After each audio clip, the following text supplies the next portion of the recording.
Hello, BookTube. It was an absolutely beautiful morning this morning. The night was cool but not cold, crisp, dry. Lovely, what you all would call lovely sleeping weather, like you would know if you're unconscious sacks of crap. uh, and the morning was of a piece. It was beautiful, just beautiful.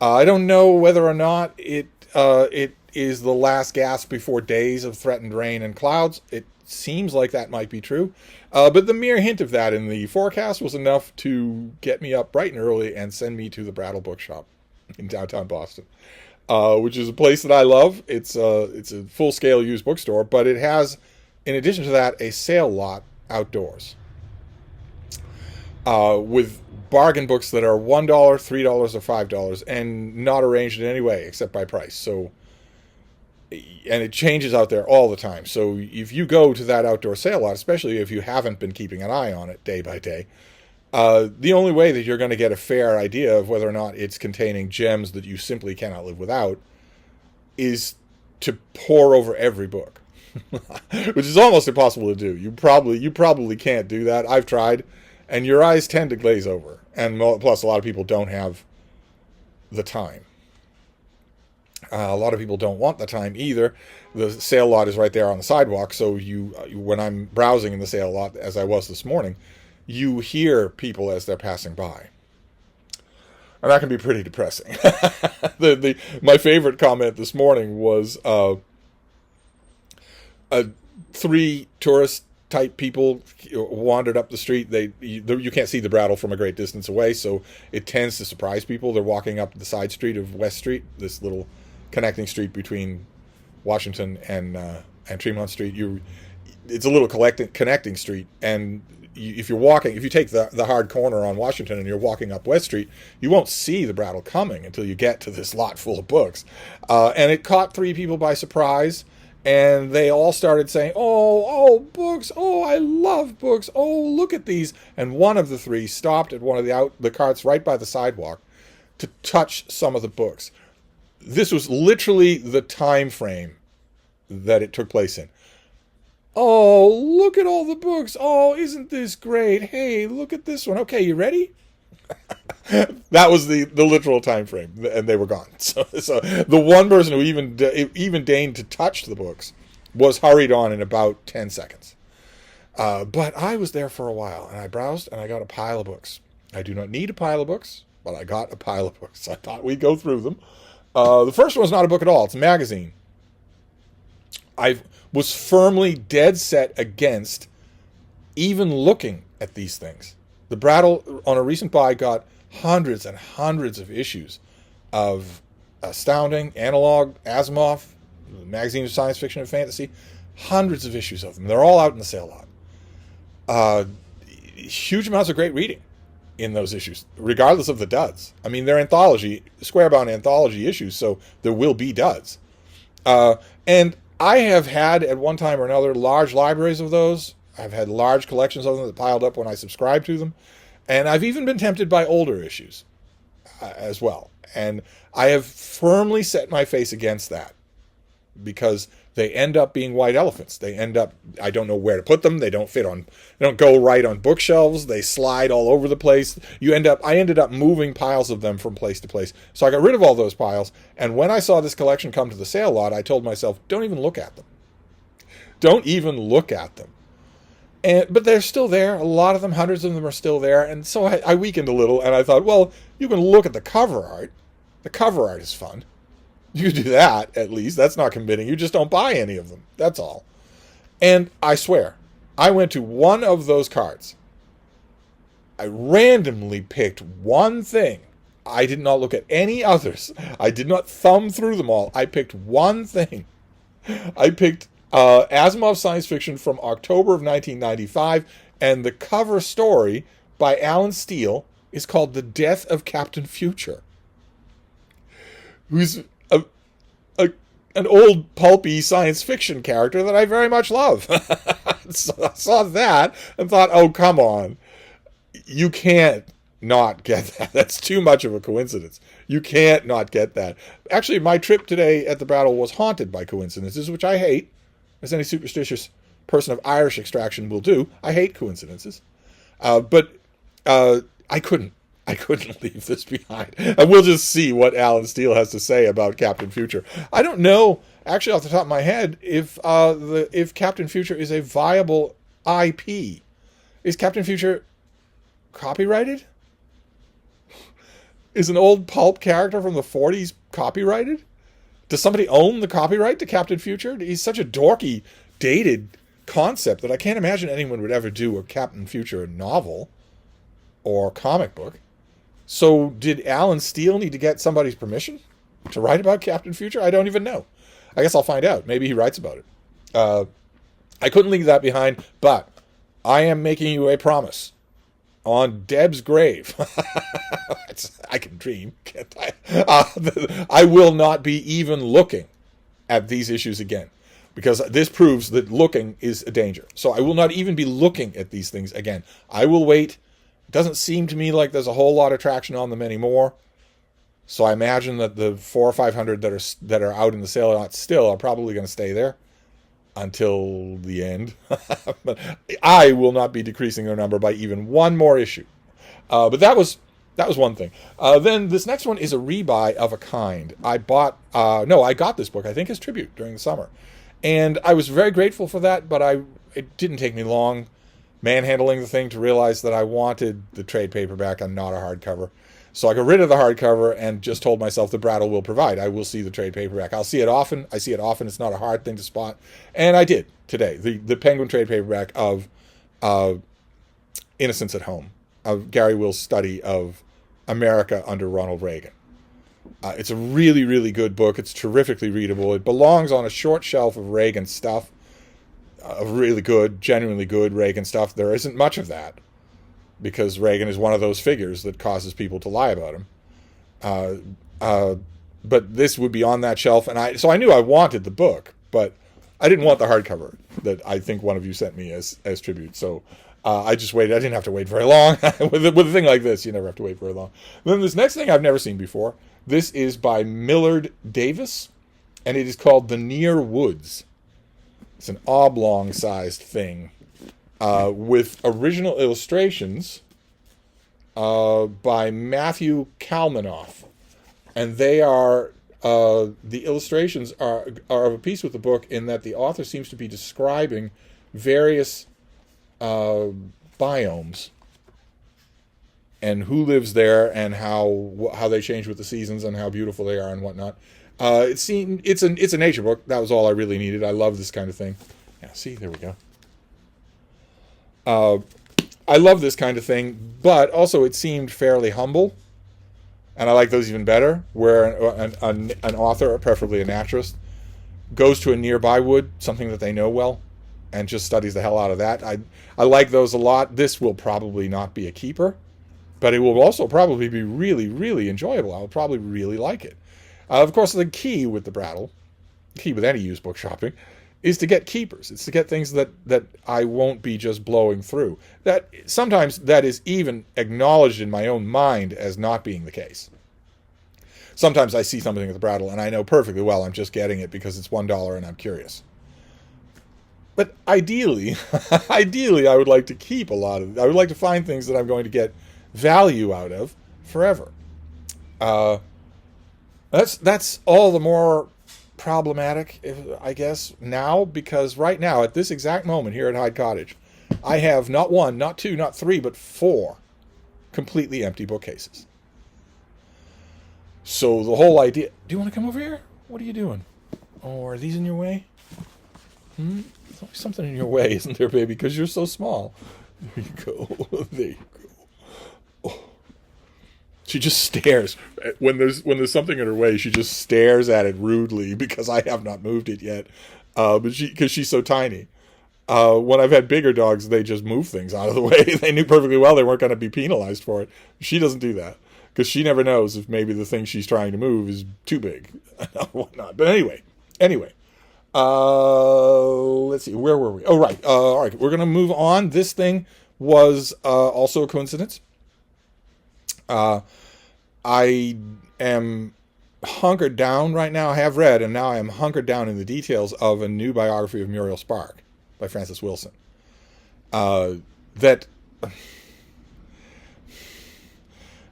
my opinions about it are shifting all around like furniture on the tilting Titanic. So I don't know where I'm going to settle down with that book. It could very well be, it's actually a phenomenon that if you talk to some writers, especially reviewers, you'll hear this. It could very well be that because my opinions are all shifting around, the only way that I will be able to nail them down and know what I think about the book is to start to write about it. That's not usually the case with me, but I've definitely had it happen. And I know some book critics, or critics of any kind, music critics, whatever, where that is just normal, where they don't ever know what they think about the thing until they start to put it in words, how they start to think in words. It could very well be, but naturally that book, it has Muriel Spark front and center on my mind, and it was making me think, well, you have all of Muriel Spark as ebooks, but if you were going to come across The Prime of Miss Jean Brodie or something like that, as a book, what would you most like to see? And of course, the first thing I thought of was her Venice book. I spent a lot of time in Venice, and I thought, well, okay, if I'm going to find a print and paper copy of any Muriel Spark novel, it would be her Venice book, which has lots of odd stuff in it. And I was a beaten up copy, but I did find Territorial Rights today about a young man who goes to Venice in the wake of a heartbreak and encounters all sorts of people and all sorts of rather Jesuitical tests to his emotional fidelity. And it's really odd. It's one of the oddest. Every author wants to write a Venice book. Every author who goes to Venice wants to write a Venice book. And most of them do. Most of them end up doing it in one way or another. And Venice is a very real place. It is a very real city. It is crippled with environmental catastrophe. It is crippled with gentrification. The Airbnb plague hit Venice worse than it did anywhere else in the world, for instance, and lots of other things. But there's still tens of thousands of ordinary people who live there. It is a living northern Italian city. But it is also weird. You know this even if you don't know anything about Venice. You know that it's weird. That it is, at least partially, it has at least one foot, as one writer put it, firmly planted in fantasy. I agree with that. I spent a lot of time there, and I agree with that. I got to know the ordinary people that live there. I got to know the ordinary city. I got to learn all of the Byzantine byways and sideways that you take to get from your place to the corner store while completely avoiding tourists. I learned all of those rat lines. And that has made the Venice books of every writer that I have ever read have an element of magic in them, except this. Muriel Spark had no magic. In her life, in her writing, especially in her fiction. None at all. I have a huge collection of books, not only about Venice, but novels set in Venice. It was high time that I had a keeper copy of this. This is in a little bit of rough shape. I will do what I can with it. The baby is gently licking my hand, and I don't quite know why. She could be semi-thinking about going outside. She doesn't always make an explicit request out of that. She's just, I don't know if you can see, she's just gently licking my hand. She's holding it with one of her little paws, and she's gently licking it. And I'm not quite sure why. The nomenclature of this little dog is usually, her vocabulary is usually a lick in the mouth area for food, a lick in the hands or feet for motion. And I don't know. The last 3 times she's done that this afternoon has been a false alarm. She has in no way wanted to go outside. We'll see. We'll power through because we have a lot of more books to look at here. It's just a little distracting. That's all. I guess it's so cute. Then the next thing we have is I am eternally condemned to buy and rebuy this book and many other books because I'm never sure if I have a copy and what kind of shape it's in. So I got a copy of Charles Nichols' book, The Reckoning, which is about the death of Christopher Marlowe, and much more extensively and much more pointedly about the men who were in the room with him. It's astonishing. It is an astonishing book. It's not a biography of Marlowe. And it's not a history of the Elizabethan spy network. And yet it is both of those things. It is an astonishing, prolonged feat of historical inquiry. And the things that Charles Nicholl finds out about the men who were in the room with Marlowe when he died are not reassuring. They are all incredibly shady characters. Any one of whom would have had reason to kill Marlowe. And we will never be in that room. We will never know what was said all day long. That will never happen. But boy, oh boy, talk about a small shelf of books on a particular subject. Marlowe has generated thousands of books. And this would be on a shelf, on one of those shelves, even if you mix in history, biography, and fiction. This would be on that. It's as readable and gripping as any fiction. I haven't checked yet to see whether or not, I know that I have a copy here, probably in the little book room, but I haven't checked to see what shape it's in or whatnot. It could very well be a double. Then this next one, I did not know that this existed in this form. This is Simon Schama, and this is a book, Dead Certainties, in a UK trade paperback with the French flaps here. A lot of you will probably know what the American version of this book looks like. It's a little mass market sized hardcover. Doesn't have this illustration on the cover, although this illustration is examined to a fairly well inside the book. This is two parts. Part one is the death of General Wolfe, and part two is the death of Professor Parkman in Boston. And part two is, of course, more entertaining than part one, but part two is again, more exhaustive historical inquiry into all the bit characters in that drama. It was the 9 Days Wonder of the true crime world in its time. It's really, really good. It's a really, really good book. Probably my favorite, Simon Schama. No, I had no idea that this existed. None at all. So I grabbed it, and somewhere here, I will find my little American hardcover and put it on the discard pile. This is the one I want. If I had to come up with a dream format, it would be this. So, okay, then we have, this will be a little melancholy. We'll see how it goes. This is Like People in History by Felice Picano, who I'm going to have to get used to saying the late Felice Picano. And this artist was so famous in his day, Steve Walker. He's probably still working today, unless he died of AIDS. But he had such anthemic gay paintings. I wonder what it would cost you to get a Steve Walker original. I wonder what that would cost. I wonder what this painting would cost. All of his gay paintings are very similar. All of the men are young. All of the men are gorgeous. And also there's this wistful kind of cod melancholy that runs throughout most of his stories. Like, these three they're all young, they're all presumably lonely, and they're so close to each other and they don't even know it. That sort of thing. Kind of reverse Rockwellism. Anyway, Felice Picano talked for years and years about writing a big book. I refer to it that way, as the big book. I want to do a big book. A book that puts into fictional form a narrative of gay life in America in the second half of the 20th century. So, soldiers coming home from the war, a whole bunch of experimentation took place in the trenches in Europe. Soldiers coming home from the war, encountering fierce McCarthy-era bigotry on all levels, and the whole scene eventually loosening up, becoming very volatile, and we'll have a commercial break now.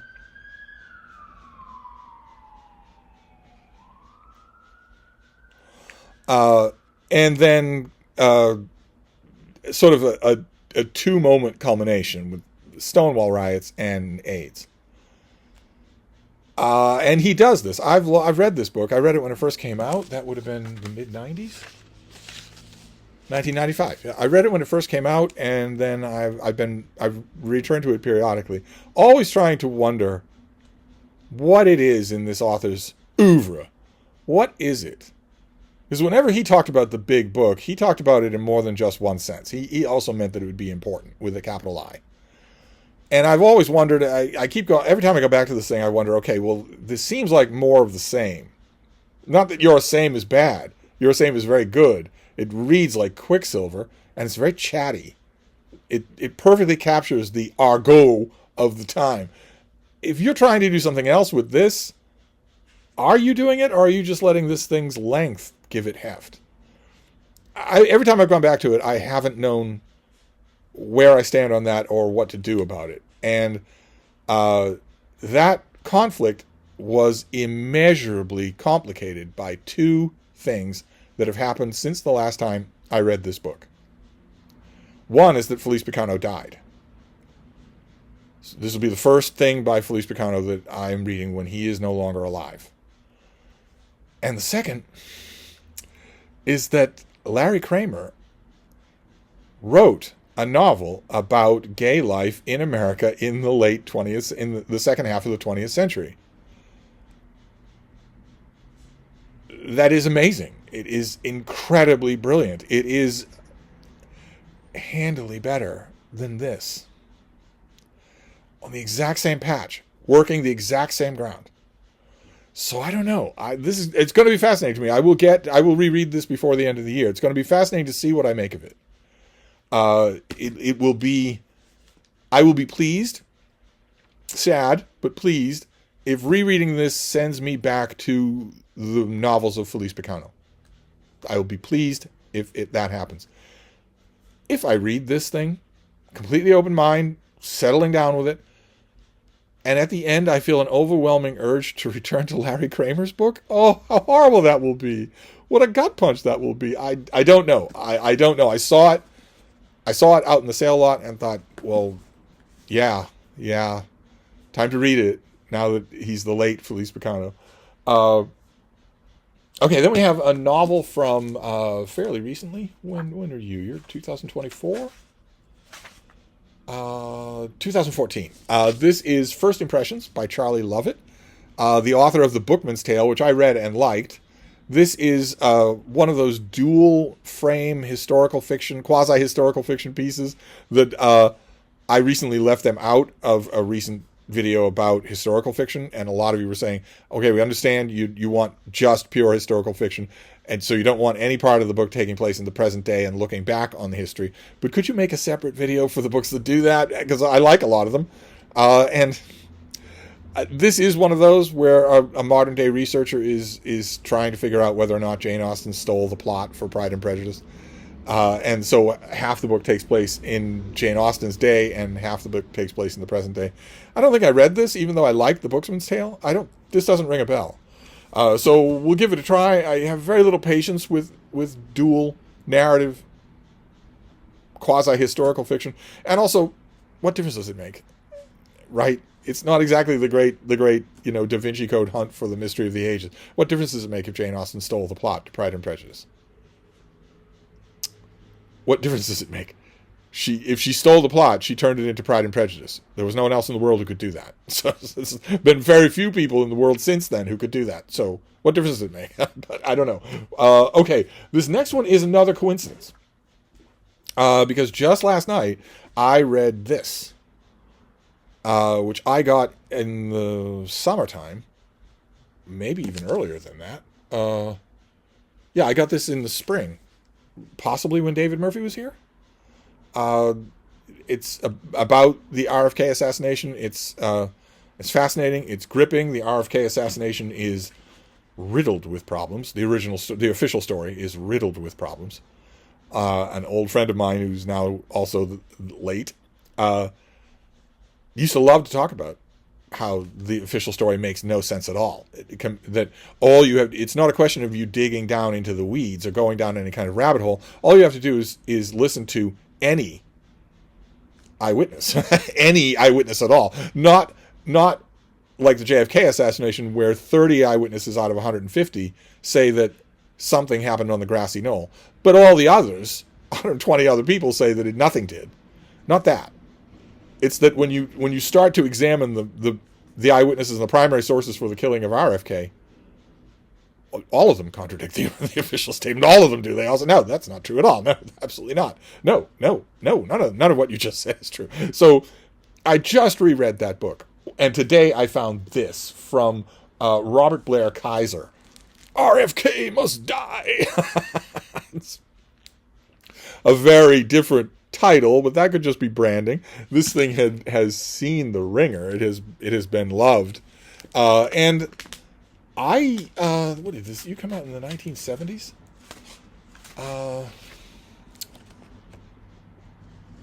Let's see here. 1970. I don't know that I've ever read this.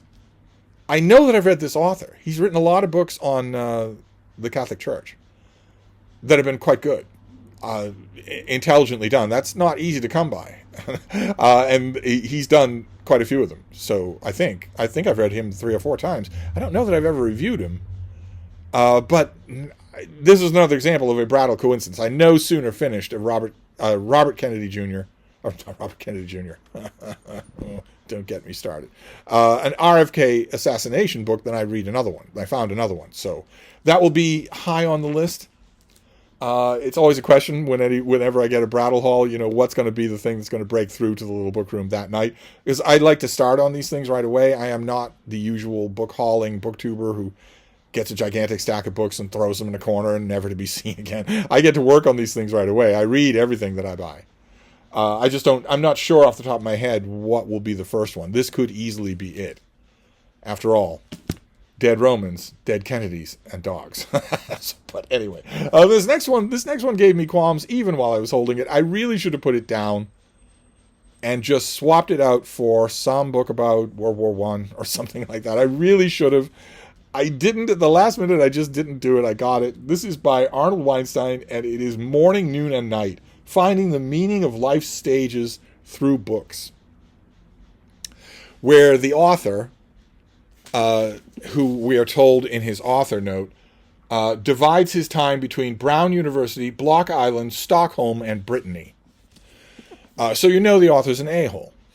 Just with that one detail. The author's an a-hole. Now, I wish I'd read that before I spent $1 on this thing. There is no meaning with a capital M in any of life stages. So I almost 100% know what this is going to be. It's going to be sanctimonious sermonizing and 20/20 hindsight vision about a whole bunch of books the author hasn't read in 50 years because he hasn't read anything in 50 years and wouldn't sit down with a book if his life depended on it.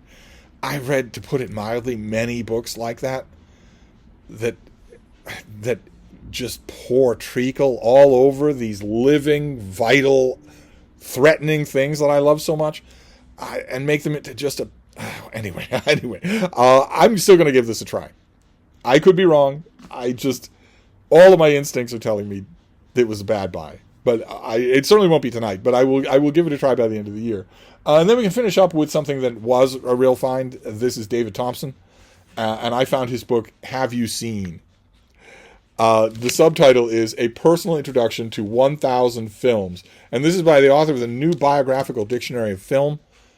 A very boring title, but if you ever see a used copy of the New Biographical Dictionary of Film, get it. Get it. If you watch or care about movies at all, you have got to read David Thompson. A New Biographical Dictionary of Film sounds like the most boring reference work imaginable, but it will start fistfights in your living room. That's how opinionated it is, how wonderfully opinionated it is. And I imagine that this is going to be the same. I was kind of hoping that I would find this someday. I have only read bits and pieces. I haven't ever actually sat through and read the whole thing. This is him going through 1,000 films, new and old, and talking about them for one page each. And when I was flipping through this, I saw something that did not actually encourage me. And I want to read it to you so that you can see what I mean. I was flipping through this and I got to The Lord of the Rings, 2001 to 2003. Peter Jackson's Lord of the Rings. And it goes like this. I don't know. Maybe we can read the whole thing. It won't take that long. The Lord of the Rings is 3 films, but it is only 1. It is an enterprise in which it is hard to resist recounting the business story first, for the business was handled with the precise appointed acumen and good sense that we long for in our military campaigns. So, on the one hand, you can point to the dismay at Miramax after they had nurtured the project only to find that their owners, Disney, were alarmed by the scale of it all and by the undoubted reaching for deeper, darker, mystic values that Disneyfication was used to. So it's not going too far to point out that Lord of the Rings on screen as a signal defeat for Disney. Will they ever be the same again? Tongue-in-cheek here. It was in that gap that Bob Shea thrust himself and New Line to be partners with Peter Jackson's own company and the pledged German money. So we have a co-production from Germany, New Zealand, and America. Nor is the German link mere business. If you want to find the roots of this astonishing epic, you need go back to Fritz Lang and the Nibelungen nearly 80 years earlier. So this is bad, right? This is bad news for a guy that I've called one of the greatest film critics of all time. This is bad news. He says at the beginning that it is hard to resist recounting the business story, and yet that's what he's doing, and which is not what you want. That's not what you want at all from a movie critic. Oh, did you watch these films or didn't you? Did you have a human reaction to them or didn't you? But also inaccuracies. You are not going back to Fritz Lang and the Nibelungen for Lord of the Rings. You're not doing that in any meaningful sense of the word. But anyway, let's move on. Grant then the magnificent decisiveness of the Peter Jackson / Fran Walsh plan to shoot the 3 pictures in one immense process and to do it at the end of the earth in God-given New Zealand and at the cutting edge of digital image generation. So a crew was lined up to handle the entire picture. Andrew Lesnie as photographer, Howard Shore doing music, and the effects houses required to devise a scheme of illusion for the entire film and its great series of battles. Walsh, Jackson, Philippa Boyens, and had a screenplay that eventually offended very few fans of the original novel by J.R.R. Tolkien. Shooting lasted 274 days, spread over a period of 16 months. Keep in mind, this is an 800-word piece. We're now 500 words in. In a book about personal impressions of movies. We're now 500 words into 800 words. Let's go on. The costs were simply divided by 3, and so the film was assigned a budget of $94 million for a total of $280 million, against which, in worldwide theatrical rentals alone, the 3 pictures earned $869 million, $920 million, and $1,118 million. Any one of the 3 would have been in profit for the total costs, and there was video still to come. We now have 200 words left. What do you know about Peter Jackson's Lord of the Rings in terms of criticals? Reaction, in terms of what David Thompson thinks of it? Precisely nothing. You know precisely nothing. It was said, with absolute justice, that these rich numbers were sustained by the fact that 3 generations of any family could see the film at the same time in emotional comfort. There were battles, violence, suspense, and fear. There were likable central characters. There were hideous villains. Viggo Mortensen became a star as Aragorn. Elijah Wood and Sean Astin were fine as the heroes. Kate Blanchett and Ian McKellen added their luster. Perhaps nothing was more influential than the computerized look, in this case a superb pewterized undertone to everything that one can easily believe Tolkien would have loved. At the same time, there were those who felt that the lack of photography's light was building a drab certainty in the film that was oppressive and without oxygen. So some people thought that. David Thompson? Was he one of them? No idea. No idea. Some people thought that. No one said that in print. Maybe he heard it at dinner parties. All of this is a few years ago now. The Lord of the Rings was an extraordinary business achievement.